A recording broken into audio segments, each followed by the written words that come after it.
Today, we're taking you inside the Punjab Assembly, and trust me, it's one of the most powerful and important legislative bodies in all of Pakistan. We're going to look at where its power comes from, how it's supposed to work, and yeah, what happens when its very foundations get shaken to the core. So let's just start with a number, 371. That's it. This is the total number of representatives who get a seat in this assembly. But what does that number really mean? Well, it means these 371 people represent the will of over 110 million citizens. Let that sink in for a second. This one provincial assembly makes laws for more people than... That massive scale is exactly why it's so critical to understand how this whole thing operates. Okay, so where does all this political action happen?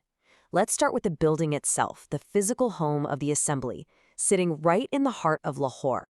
You know, the building itself tells this incredible story of evolution. Picture this, it's 1935, and the foundation stone for the original chamber is laid. By 1938, this amazing structure, this cool mix of Indian and Roman styles, is finished. But as the assembly got bigger, well, they needed more space. So fast forward all the way to 2023, and a brand new modern hall is opened up right next to it. You can literally see its history in the architecture, a journey from a colonial past to a modern democratic present. All right, so we've got the where down. Now let's talk about the who.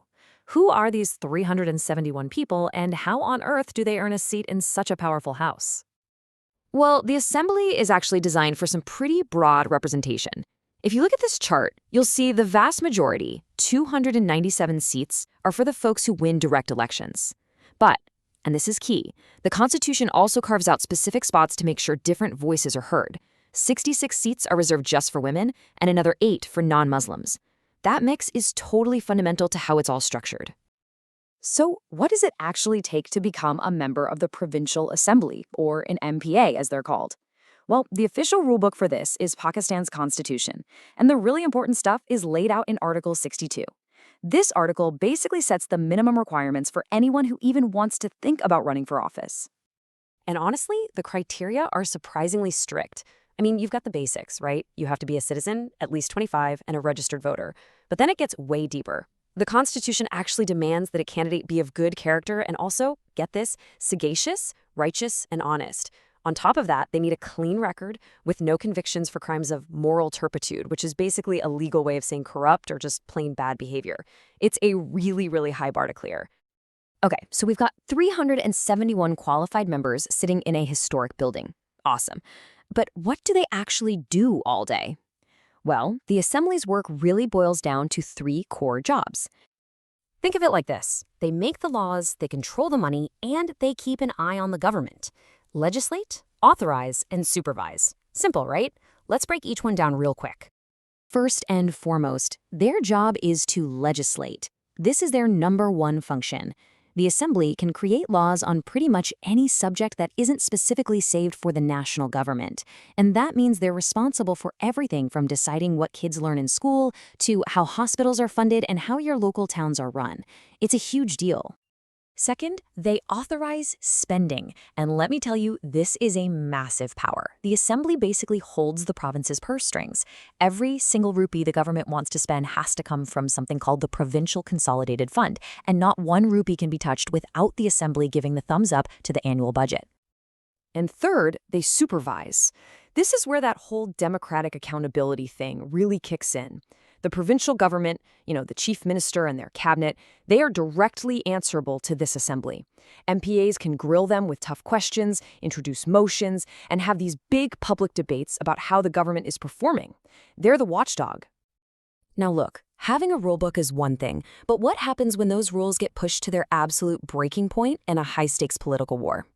Let's dive into a real-world case that did exactly that. Back in 2022, the Punjab Assembly became the absolute epicenter of a constitutional crisis. It was this incredibly messy, fast-moving political fight that put the Assembly's own rulebook under a super intense microscope. Okay, so here's how it went down. It all kicked off in April 2022 when 25 members from the ruling PTI party defected. They broke ranks to vote for an opposition candidate. That, of course, triggered a huge legal battle. The next month, in May, the Supreme Court said, nope, votes cast against your party's direction don't count, and boom, those 25 members lost their seats. Then, in July, they held by-elections to fill those empty seats, and PTI won most of them, getting their majority back. But the drama wasn't over, not even close. On July 22nd, during the new vote for chief minister, the deputy speaker threw out 10 votes from an allied party. His reason? He said he was following orders from the party head, not the leader in the assembly. Just 4 days later, the Supreme Court jumped in again, said his ruling was wrong, and installed the PTI-backed candidate. It was a complete constitutional whirlwind. So what was all the fuss about? It all came down to this bit of text right here, from Article 63A of the Constitution. It's the rule against switching sides. It says a vote cast against the direction issued by the parliamentary party has to be thrown out. But the whole crisis boiled down to one huge question. Who exactly is the parliamentary party that gets to give that direction? And this slide right here gets to the absolute heart of the conflict. The deputy speaker argued that the overall party head, someone who might not even be an elected member of the assembly, gets the final say. But the Supreme Court came back with a different verdict. They said, no, for votes that happen inside the assembly, the direction has to come from the parliamentary party leader, that is, the person leading the party's elected members right there on the floor. It sounds like a small difference, but in politics, it was a massive game-changing distinction. So after all that, the history, the rules, that absolutely wild crisis, what does it all mean? Why does the nitty-gritty of how this one assembly in Lahore works matter so much to everyone else? I mean, if we boil it all down, what's the one thing you should remember from all this? It's this. The Punjab Assembly is not just a fancy building or a dry set of rules. It is a living, breathing, and sometimes chaotic arena. It's where the clean, abstract ideas of democracy and law smash into the messy reality of politics. And how its rules get interpreted, twisted, and tested in those moments of crisis directly impacts the lives of more than 110 million people. And that leaves us with one last thing to think about. When an institution like this gets pushed right to the edge, when its rules are stretched to their breaking point, does that just expose its weaknesses? Or does the fact that it survives, guided by a final constitutional call, actually reveal the hidden strength of its foundations?